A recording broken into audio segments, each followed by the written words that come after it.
Eu sou Hildegard Schneider e líder de World Wide Wings.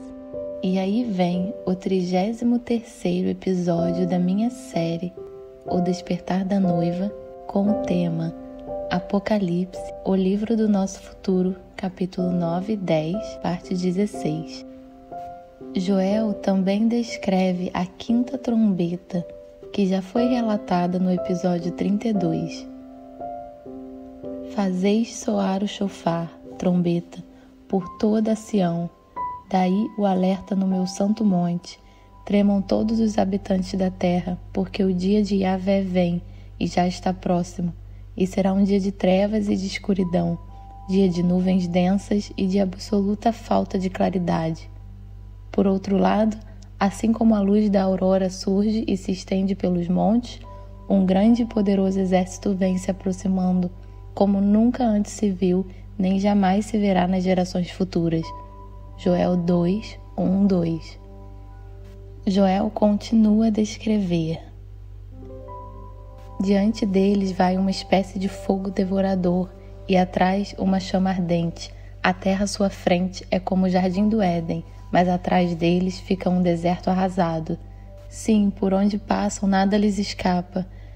Eles têm a aparência de cavalos e correm como cavaleiros quando atacam galopando. Vão saltando sobre o topo dos montes com um estrondo semelhante ao de carros de guerra, como a chama que crepita e consome a palha, como um povo poderoso em posição de combate. Perante eles os povos se contorcem apavorados e aflitos. Todos os rostos ficam pálidos de medo. Eles atacam como guerreiros destemidos e violentos. Escalam muralhas como soldados. Todos marcham em disciplinada linha sem desviar-se da sua fileira. Não empurram uns aos outros, cada um marcha sempre em frente. Abrem caminho por entre as armas e não se deixam intimidar por nada. Projetam-se sobre a cidade, correm ao longo da muralha, sobem nas casas como ladrões, entram pelas janelas. Diante desses salteadores toda a terra se aterroriza e os céus estremecem. O sol e a lua escurecem e as estrelas retiram o seu esplendor do firmamento. Joel 2, 3 ao 10. É mencionado 2 vezes que eles tinham o poder de atormentar por 5 meses. A indicação do tempo é muito precisa, como em outros lugares do livro do Apocalipse. A grande tribulação durará 3 anos e meio, por 1 tempo, 2 tempos e metade de 1 tempo. Daniel 7, 25. O antimessias reinará por 42 meses, e as 2 testemunhas aparecerão por 1260 dias.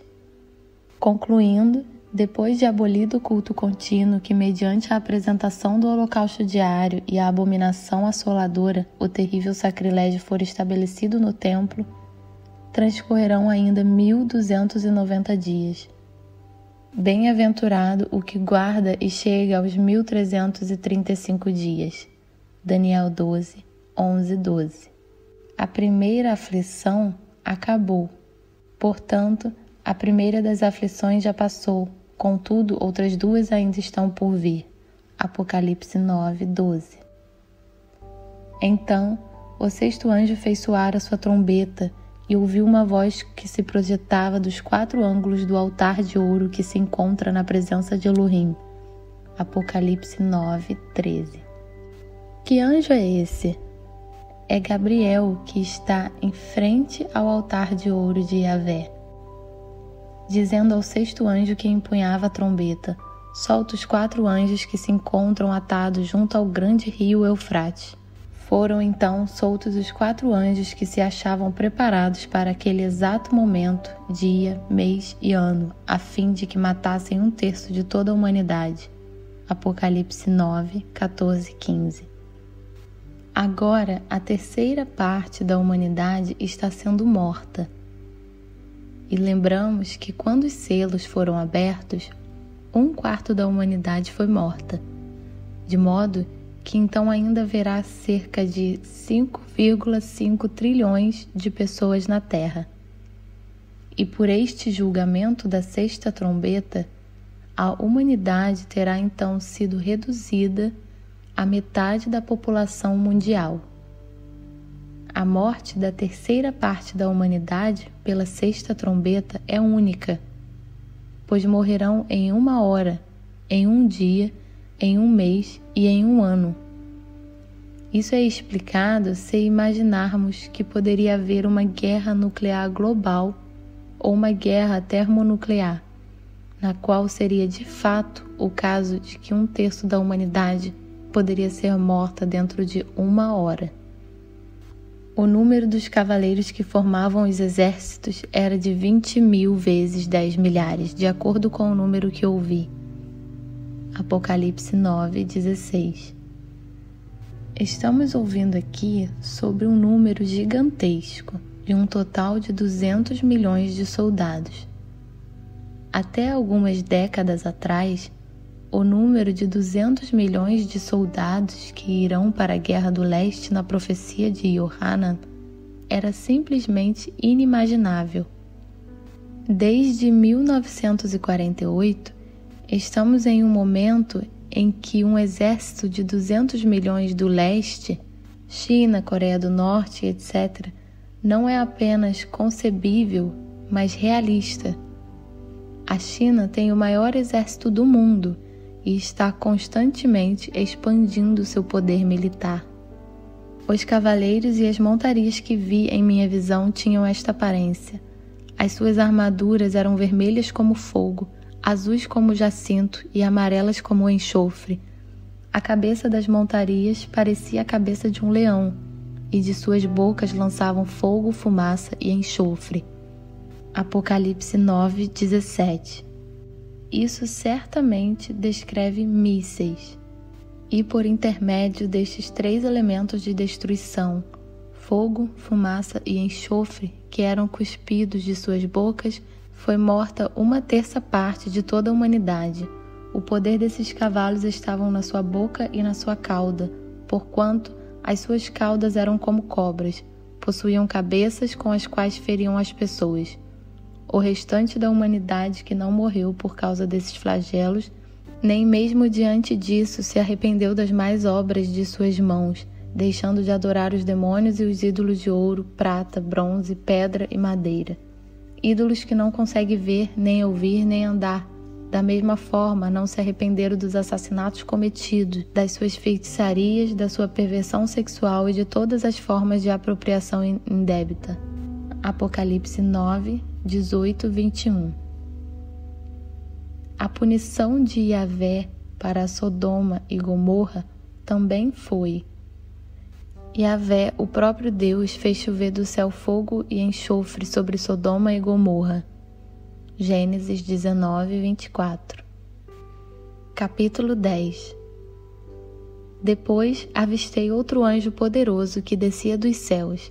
Estava ele envolto numa nuvem e havia um arco-íris sobre sua cabeça. Sua face era como a luz do sol e suas pernas como colunas de fogo. Ele segurava um livrinho que estava desenrolado em sua mão. Então, colocou o pé direito sobre o mar e o pé esquerdo sobre a terra, e bradou com grande voz, como um forte rugido de leão. Assim que ele ergueu seu clamor, os 7 trovões soaram suas poderosas vozes. Apocalipse 10:1-3. Este anjo poderoso já foi ouvido no capítulo 5:2, quando ele proclamou com uma voz alta: "Quem é digno de abrir o livro e de lhe romper os selos?" O livrinho aberto que o anjo agora tem em sua mão é um contraste adequado com o livro selado no capítulo 5.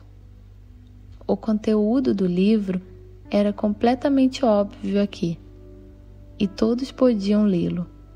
Era um livro pequeno, porque logo seria cumprido e não adiado.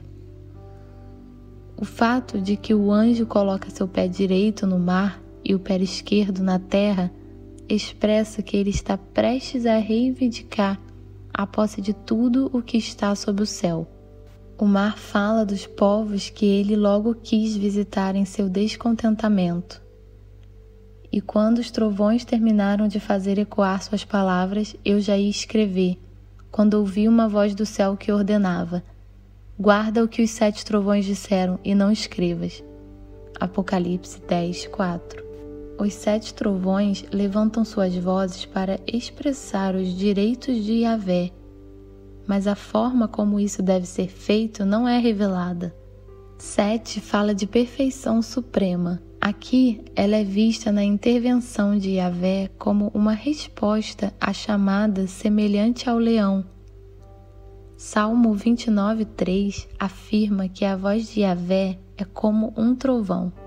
A voz de Yahvé ressoa sobre o bramido das águas, o Elohim glorioso troveja, e Yahvé está sobre a vastidão dos mares. Também como Yahvé no Monte Sinai, um trovão surgiu. Ao alvorecer do 3º dia, houve trovões, relâmpagos e uma espessa nuvem sobre a montanha, e um clangor muito forte de trombeta, e todas as pessoas que estavam no acampamento começaram a tremer de medo. Êxodo 19:16. Então podemos dizer que os 7 trovões são a voz de Yahvé.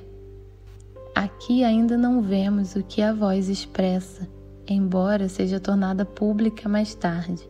O anjo que via em pé sobre o mar e a terra levantou a mão direita em direção ao céu e jurou por aquele que vive pelos séculos dos séculos e que criou a terra e tudo o que neles existe, exclamando: Eis que não haverá mais demora, e que nos dias da voz do 7º anjo, quando ele estiver para soar a sua trombeta, o mistério de Yahvé se completará, exatamente da maneira como ele anunciou aos seus servos, os profetas.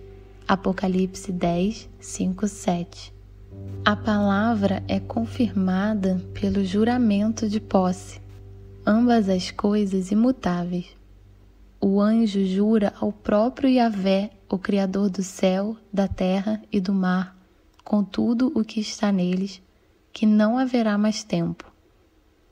Quando o 7º anjo começar a trombeta, o mistério de Yahvé será completado, como ele pregou aos seus servos, o profeta.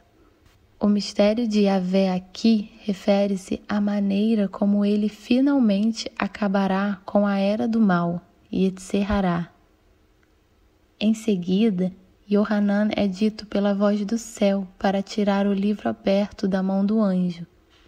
Então a voz que eu havia ouvido do céu falou comigo, uma vez mais, ordenando: Vai e recebe o rolo aberto que está na mão do anjo que se encontra em pé sobre o mar e sobre a terra.